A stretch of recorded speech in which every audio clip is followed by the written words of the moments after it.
अभी तक अपन ने लाइट चैप्टर में बात की रिफ्लेक्शन के बारे में, मिरर्स के बारे में, यूजेज ऑफ मिरर, दो इंपॉर्टेंट डेरिवेशन करे और अपन ने दो न्यूमेरिकल करे थे। आज अपन बात करने वाले हैं रिफ्रैक्शन ऑफ लाइट के बारे में। किसके बारे में बात करेंगे अपन? Refraction of light. होता क्या है, क्यों हो रहा है, वो सारी चीजें। सबसे पहले रिफ्लेक्शन क्या होता है कि कोई भी लाइट आई, कोई भी सरफेस पे हिट करी और बाउंस बैक हो गई, उसको क्या बोलते हैं अपन ने? रिफ्लेक्शन बोल दिया। उसकी प्रॉपर्टीज के बारे में बात कर ली, एंगल आई इक्वल होता है एंगल आर, ये सारी चीजें बात करें। आज अपन बात करेंगे रिफ्रैक्शन के बारे में। ठीक है, एक सिंपल सा केस लेते हैं और समझने की कोशिश करते हैं कि हो क्यों रहा है ना। मान के चलो यहाँ पे आपके पास में एयर है और यहाँ पे है वाटर। अब आपको पता है कि एयर के जो मॉलिक्यूल्स होते हैं, जो पार्टिकल्स होते हैं, वो ज्यादा दूर दूर होते हैं, एट अ डिस्टेंस पे होते हैं, और वाटर के मॉलिक्यूल पास पास होते हैं, बहुत पास पास होते हैं। अब यहाँ से लाइट आएगी तो लाइट को कोई रोकने वाला तो है नहीं, क्योंकि पार्टिकल्स बहुत ज्यादा डिस्टेंस पे है, दूर दूर है, तो लाइट सीधी सीधी चली जाएगी। लाइट की स्पीड क्या होगी? मैक्सिमम होगी। यहाँ पे लाइट की स्पीड क्या होगी? मैक्सिमम होगी। जैसे लाइट वाटर के अंदर एंटर करेगी तो वाटर के पार्टिकल्स तो पास पास हैं, है ना। वो लाइट की स्पीड को क्या करना चाहेंगे? कम करना चाहेंगे। लाइट की स्पीड को क्या करेंगे? कम करेंगे। तो वाटर के केस में स्पीड क्या हो जाएगी? डिक्रीज करेगी। स्पीड क्या होगी? डिक्रीजेस। जैसे कोई हाई स्पीड ऑब्जेक्ट है और सडनली आप उसकी स्पीड को चेंज कर दो, कोई एक हाई स्पीड ऑब्जेक्ट है, सडनली आप उसकी स्पीड को क्या कर देते हो? चेंज कर देते हो, तो उसका पाथ भी चेंज हो जाता है। क्या चेंज होगा? उसका पाथ। हाई स्पीड को लो में करो या लो को हाई में करो तो पाथ क्या होगा? चेंज। कहने का मतलब है जब भी स्पीड चेंज होगी लाइट की, वैसे क्या चेंज हो जाएगा? पाथ चेंज हो जाएगा। स्पीड में जैसे ही चेंज आएगा वैसे ही क्या चेंज हो जाएगा? आपका पाथ भी चेंज हो जाएगा। जैसे लाइट आ रही थी ऐसे, एकदम से स्पीड कम हुई तो ऐसे ऐसे चल जाएगी, ठीक है ना। तो जैसे लाइट की स्पीड में चेंज करेंगे वैसे उसका क्या चेंज हो जाएगा? पाथ चेंज हो जाएगा। अब ध्यान रखने की बात क्या है सबसे इंपॉर्टेंट, कि रिफ्रैक्शन में लाइट, जैसे ये एयर है, वाटर है, ग्लास है, इनको बोलते हैं मीडियम। क्या बोलते हैं इनको? मीडियम। लाइट एक मीडियम से दूसरे मीडियम में जानी चाहिए, ट्रांसफर होनी चाहिए from one medium to another medium, तो आपका होता है रिफ्रैक्शन। तो देखो इसकी डेफिनेशन क्या हो जाएगी?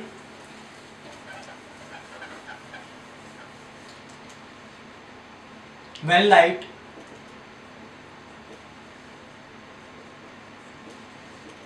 travels from one medium to another medium,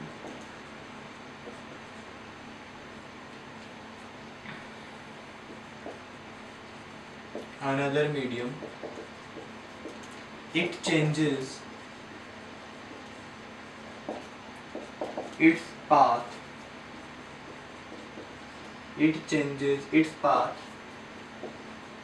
this phenomena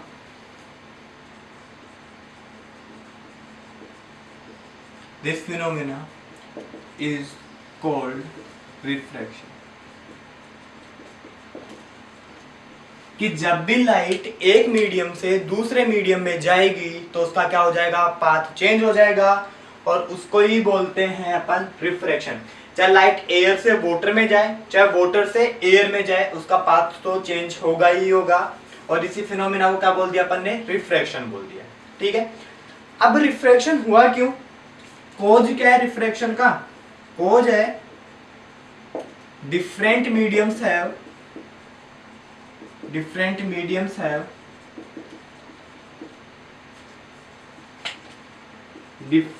optical density,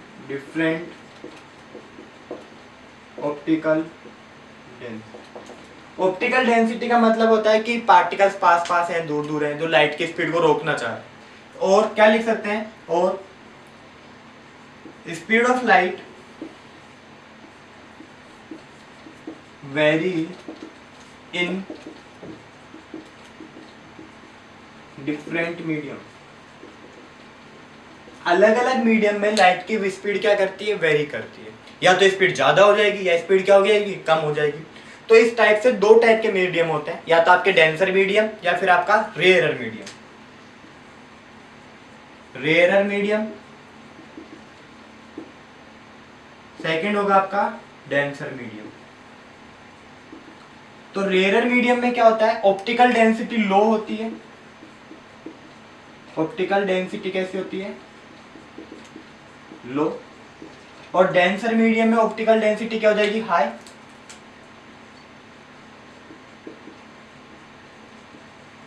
optical density क्या हो जाएगी, हाई।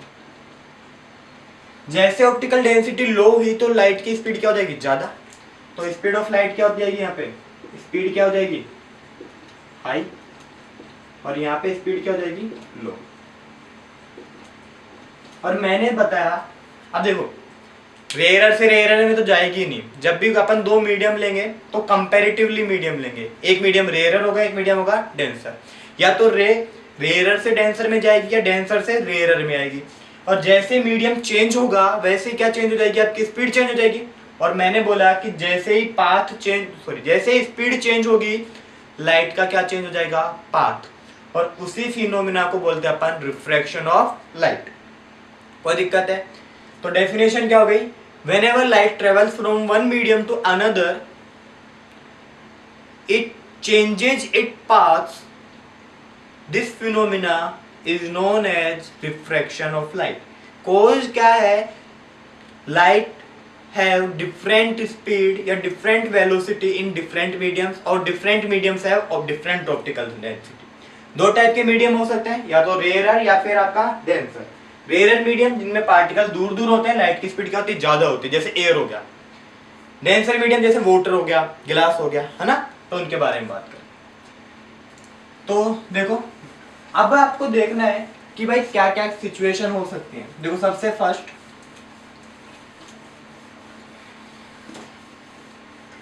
अगर आपकी लाइट रे रेयरर से डेंसर में जा रही, किधर किधर से किधर जा रही है, रेयरर से डेंसर। ये एक लाइन है जो डिफरेंशिएट कर रही है दो मीडियम में। ये लाइन है जो डिफरेंशिएट कर रही है दो मीडियम में। इधर मीडियम है आपका रेयरर मीडियम और इधर आपका denser medium. Light rarer medium से किधर आ रही है, डेंसर मीडियम में। सेम अपोजिट करें, इधर इधर आपके पास में डेंसर मीडियम और इधर आपके पास में रेयरर मीडियम। ऐसे एक लाइट रे आई,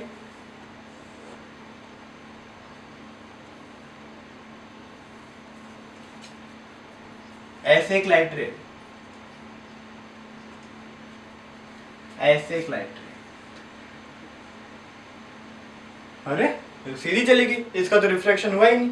देखो यहां तक तो ये आ रही है, इसमें तो कोई दिक्कत है नहीं, ये तो इंसिडेंट रे। जहां पे पॉइंट ऑफ कांटेक्ट होगा वहां पे ड्रॉ करेंगे अपन नॉर्मल। ये हो गया आपका नॉर्मल परपेंडिकुलर। ये आपकी इंसिडेंट रे है और यहां पे बन गया आपका नॉर्मल बन गया। इसको डॉट से डिनोट।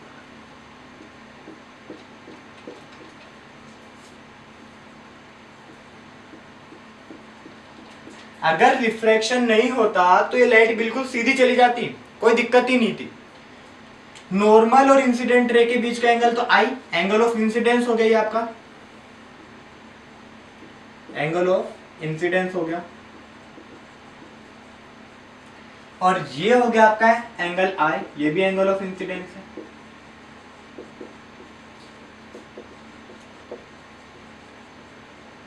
ठीक है,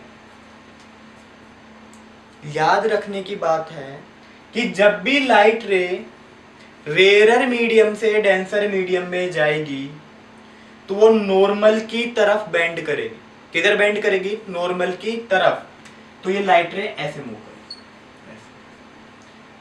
और नॉर्मल और ये जो रे है अब आपकी, ये हो गई आपकी रिफ्रैक्टेड रे।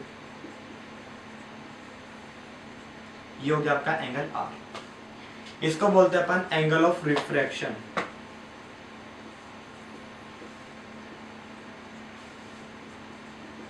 whenever light travels from rarer medium to denser medium it bends towards the normal. किधर बेंड कर रही है? towards the normal. refracted ray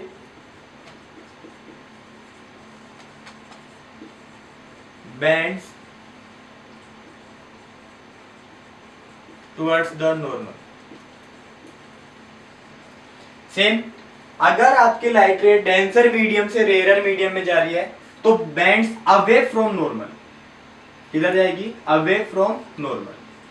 और ये एंगल क्या हो जाएगा आपका आर, और ये रे क्या हो जाएगी आपकी रिफ्रैक्टेड रे. ये हो गया आपका एंगल ऑफ रिफ्रैक्शन.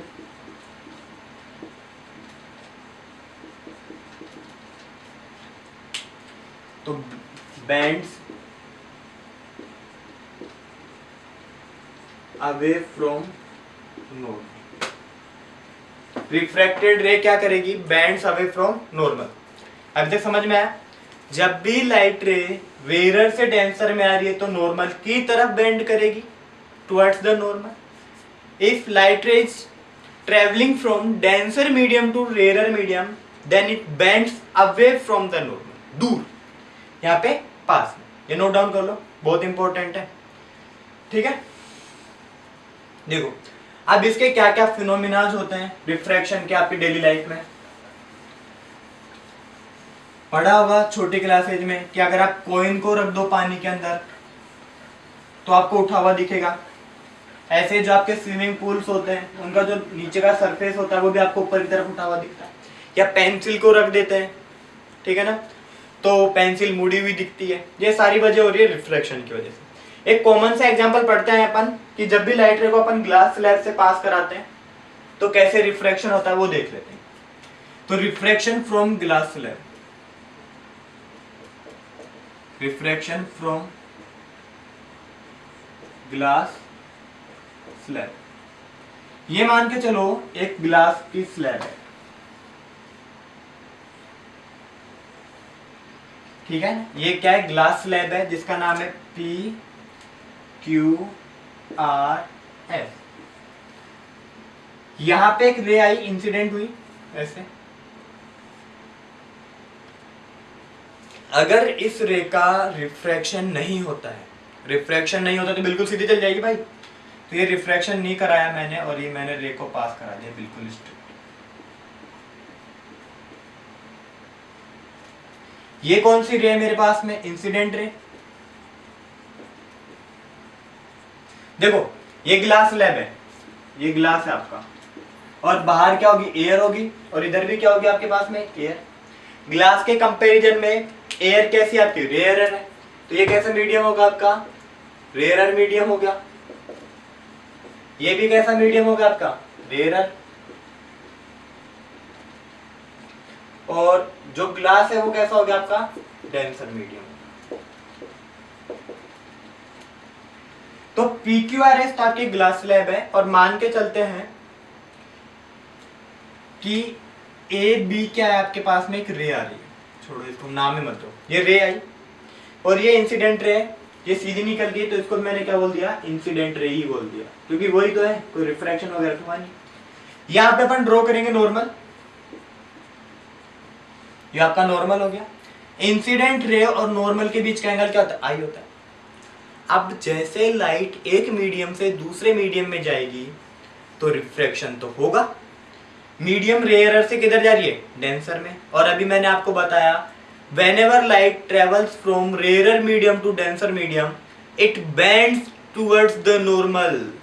तो रे किधर बेंड कर जाएगी? ये बेंड कर जाएगी.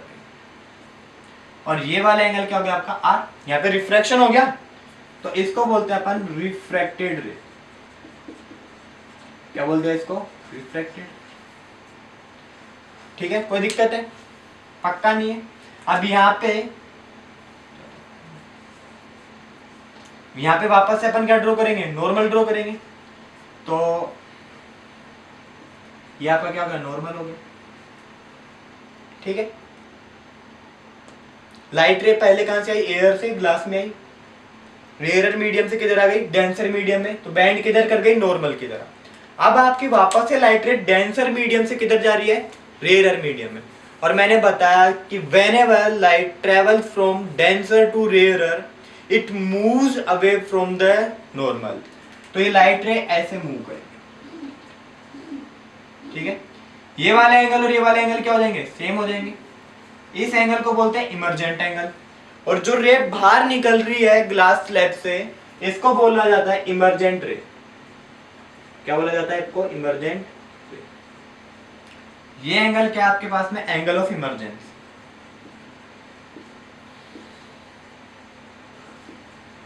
ग्लास स्लैब समझ में आया। एक लाइट रे आई रेयरर से डेंसर में, जैसे रेयरर से डेंसर में आएगी तो किधर बेंड करेगी, आपके नॉर्मल की तरफ बेंड करेगी, ठीक है ना। और जैसे डेंसर से रेयरर में जाएगी तो नॉर्मल से दूर हो जाएगी। ध्यान देने वाली जो बात है, जो क्वेश्चंस पुट अप हो सकता है, आपसे कोई नहीं पूछ रही बना के बताओ वगैरह वगैरह, आपसे क्वेश्चन पुट अप होगा कि इमर्जेंट रे और इंसिडेंट रे एक दूसरे के पैरेलल क्यों है। क्वेश्चन क्या बनेगा, why incident ray and emergent rays are parallel to each other in glass slab। Question बनेगा कि ग्लास स्लैब में इंसिडेंट रे और इमर्जेंट रे एक दूसरे के पैरेलल क्यों है। सेकंड क्वेश्चन ये बनता है कि जो आपकी इंसिडेंट रे है, इमर्जेंट रे है, इसके बीच की जो डिस्टेंस है ये, इसको क्या बोलते हैं। ये जो बीच का डिस्टेंस है इसको क्या बोलते हैं, ये जो बीच का डिस्टेंस है इसको बोलते हैं lateral displacement. Lateral displacement. The distance between emergent ray and incident ray is known as lateral displacement. और जो क्वेश्चन इंपॉर्टेंट है वो ये है कि incident ray and emergent ray parallel क्यों है। तो इसका आंसर आपको क्या करना है कि भाई 2 बार रिफ्रैक्शन हुआ है, रेयरर से डेंसर में, डेंसर से रेयरर में, और मीडियम सेम है। मीडियम क्या है, सेम। एयर से ग्लास में, ग्लास से एयर में। तो जो लाइट का जो चेंज इन पाथ था वो क्या हो गया, सेम हो गया। ऐसे हुआ, ये आई एयर से, जैसे ग्लास में तो इधर मूव कर गई, अब ग्लास में ट्रेवल करेगी ऐसे, है ना। सॉरी, ये रे आई एयर से, ये किस में आ गई, ग्लास में। अब ग्लास से वापस से एयर में आएगी तो वापस से पाथ चेंज करेगी कि नहीं करेगी। तो दोनों रेज एक दूसरे क्या हो गई, पैरेलल हो गई कि नहीं हो गई। तो आपका आंसर लिखना है due to double reflection and no change of medium both the rays are parallel. या आप खुद के वर्ड्स में भी लिख सकते हो कि आप पूरा एक्सप्लेन करो और उसके बाद में उसको क्या करो, सम अप करो, ठीक है ना। ये इंपॉर्टेंट क्वेश्चन बनता है।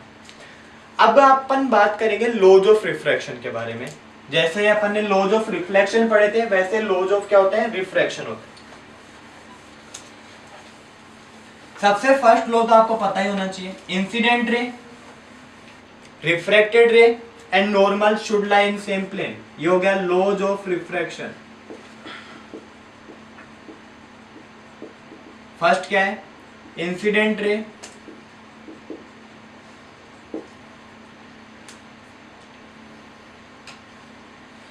नॉर्मल एंड रिफ्रैक्टेड रे should lie in same plane। तीनों चीजें एक ही प्लेन में होनी चाहिए। और जो सेकंड लॉ है रिफ्रैक्शन का, सबसे इंपॉर्टेंट, बहुत ही ज्यादा इंपॉर्टेंट, डेफिनेशन देखो, sine of the ratio of sine of angle of incident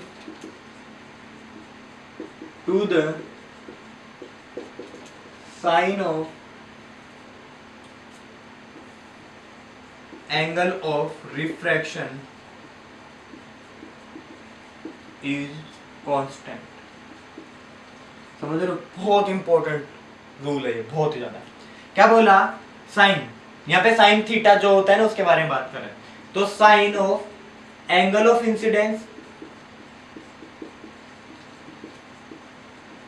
upon sine angle of refraction